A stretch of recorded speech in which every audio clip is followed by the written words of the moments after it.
ቤዛ ሳሚና ሱራፌል ቁጭ ባሉበት እሷም ቁጭ ብላ ስለ ዘገየ እህት ልጅ ታማክራቸው ጀመር። ግራ ገብቷቸው ሁለቱም ምን እያልሽ ነው ግን ቤዛ ሲለው ሲጠይቋት፣ ማለትም ያው ሰው አይደለን ሰውን እስከመሆናችን እስከሆነ ድረስ የዘገየን የእህቱን ልጅ ማገዝ አለብን። አንቺ የታወቅሽ የእህት ልጅ እንዳለውና እንደምትታገዝስ በምን አወቅሽ ሲላት፣ እኔ አግቶ የወሰደኝ ሰው እዛ የዘገየ እህት ቤት ነበረ፣ ግን ዘገየን ሁሉ ታሪክ አያውቅም። የዘገየ እህቱ ባልም ይህንን 40 ሚሊዮን ብር ሰርቆ እየተገደለው እኮ ልጁን ለማሳከም ነበር ብሩን የሰረቀው። እናም እንዳለኝ ከሆነ የሚያግተው ያገተኝ ልጅ ባክሽን የተወሰነ ገንዘብ ስጭኝና ልጅቷን ላሳክማት፣ እኔ አንቺን ያገትኩሽ ለመጉዳት ሳይሆን እንድትታከምልን ስለምንፈልግ ነው ብሎኛል። ስለዚህ እንደምንም ብለን ገንዘብ እናዋጣና እንስጠውና ልጅቷ ትታከም የሚል ጥያቄ ነበር ያቀረበችላቸው። ሁለቱም ብትቻግራ ተጋብተው፣ ቆይ ግን የእውነት ከልብሽ ነው እንደዚህ እያልሻለሹ ቤዛ? እኔ እኮ እየቀለድሽ መስሎኝ ነበረ አልገባኝም በማለት ሳሚ ሲጠይቃት፣ ሱራፌል ይነሳና አንቺ ግን ቆይ ምንድን ነው እያደረግሻለሹ? ሁልጊዜ ለሰው ደግ ለሰው መልካም፣ እኔ ደግሞ ለሰው ክፉ ነኝ አይደለ? የምታደርጊውንና የምታወሪውን ነገር ግን አውቀሻል፣ ይታወቅሻል። ግን ቤዛ አንቺማ እኔን ልታሳብጅኝ እኮ ነው የተነሳሽው በማለት ሱራፌል ከተቀመጠበት ይነሳል። ቆይ ምንድነው ጥፋቴ? ምን አደረኩኝ? ሰውና ግዝ ባልኩኝ እኔ ምን አጠፋሁ? የሚል ነበር መልሷ። ቤዛም ሱራፌል ግን እጅጉን በጣም ተናዶ አሁን ዘውር በይልኝ ካጠገቤ፣ አንቺ ሴትዮ ያመሻል፣ አንቺ ልታሳብጅኝ ነው፣ እኔን አብጄ እንዲሄድልሽ ነው አይደል የምትፈልጊው? እንድታብድም ሳይሆን እንደ ሰው ሰብአዊነት ከተሰማችሁ ነው እያማከርኳችሁ የሚል ነበር መልሷ። ሮቤል ለሉሲ መድኃኒቱን እንደሰጣት እንደዋጠች ሆዷን አመመኝ የሚል ነበር መልሷ። አይዞሽ የአሁኑ ህመም ብዙም የተካበደ አይደለም፣ ግን ከ2 ቀንና ከ3 ቀን በኋላ የሚመጣው ነው የሚከብደው። ያኛው መድኃኒት ትንሽ ይከብዳል። ብዙ ሰዎችም በጣም ህይወታቸውም የሚያልፍበት እንደገና ደግሞ ፈሶ አልቆ ደሙ ድደው የሚንቀሳቀሱበት የሚሆነው ቀጣዩ ነው ነበረ ያላት። እሷም ይናታድ አሁን ቆይ ምን እያልክ ነው? አሁንም እኮ የሆነ የቁርጠት ስሜት አለኝ ሮቤል፣ ምንድነው እሱ ስትለው፣ አይዞሽ ይህንን እንኳን ቻል አድርጊው፣ ሰራተኛም አምጥቼልሻለሁ፣ ስለዚህ አይዞሽ ቻዩ በቃ ይሄኛውንም መድኃኒቱ ሰጂ ብሏት ይሄዳል። መድኃኒቱን ሰጥቷት እንደሄደ ስለፈሷት ስለነበር ቁምጣዋን ሽንት ቤት ካስቀመጠች በኋላም ሰራተኛዋን ጠርታ እንድታጥብላት ትነግራታለች። ሰራተኛዋም ደም የነካው ነገር እንደማትነካና እንደማታጥብ ተመልሳ ሄዳ በድንጋጤ ትነግራታለች። እና ታዳኒ አሁን ምን እንዳደርግልሽ ነው የፈለግሽው? አሁን ካጠገቤ ዞር በይ፣ እኔ አሞኛል።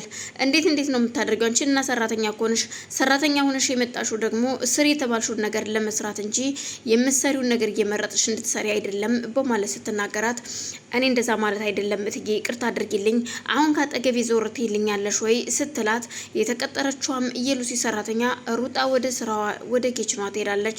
ፊት ለፊት በር ላይ ቁማ ግን እያየቻት ነበር። ሉሲ እጅግ በጣም ታማለች። ብትጮህም የሚደርስላት የለም። ካጠገቧ ምንም አይነት ሰው አልነበረም። ሮቤልም ሆነ ማንም። ሮቤልም መድኃኒቱን ሰጥቷት ግን እየሳቀባት ነበር የሄደው። ሉሲን ከዚህ ሸኝቶ ከሞተችም እሰየው በማለት በህይወትም ከተረፍሽ ችግር የለውም እዳው ገብስ ነው፣ ግን ደግሞ ይሄ መድኃኒት ይዞሽ ስለሚሄድ ያን ጊዜ 40 ሚሊዮን ብሩን ያለምንም ተቀናቃኝ እኔ ብቻዬን እቀበላለሁ ነበረ። እሱም መድኃኒቱን ሰጥቷት አመመኝ ብትለውም አልሰማትም። ጥሏት ወጥቶ ይሄዳል። ሉሲ ሶፋ ላይ እየተጠማዘዘች ቁጭ ብላ ነበር። ውሃ እንኳን ብሎ የሚሰጣት የለም።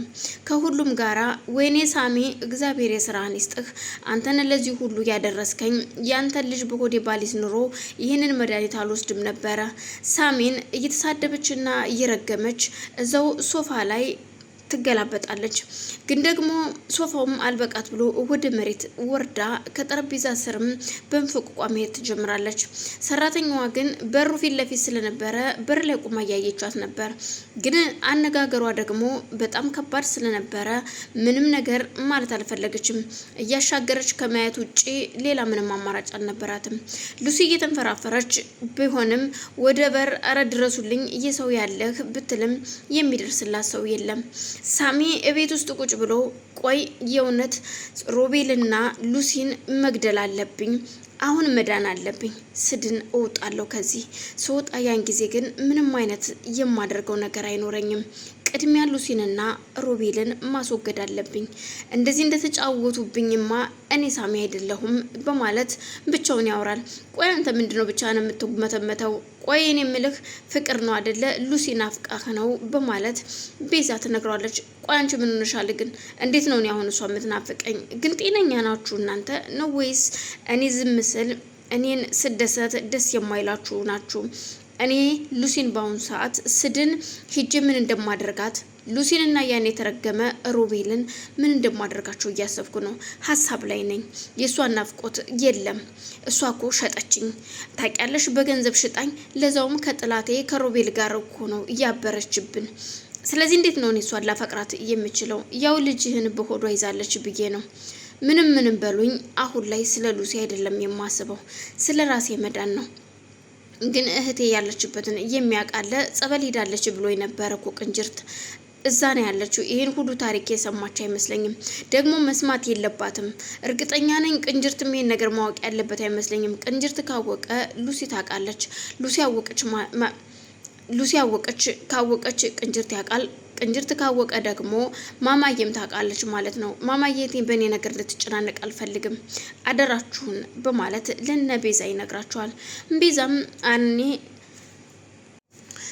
እኔ እስካሁን ድረስ አልተደዋወልንም። ያው በቀደም ቅንጅርት ጋብራን አብረን አልነበርን። በቃ ከዛን ውጭ ቅንጅርትንም አይቼው አላውቅም። እቺ ካዴ ግን ካደችን። የእውነት እኔ እንደዚህ ታደርጋለች ብዬ ሉሲ አላሰብኩም ነበር፣ ግን ባለጌ ናት በማለት ቤዛም በሉሲ ላይ በጣም ትናደዳለች። ግን ደግሞ ያደረገችው ነገር አልበቃ ብሎ ደግሞ ሱራፌል ላይ እንደዚህ ማድረጓት እጅግ አሞኛል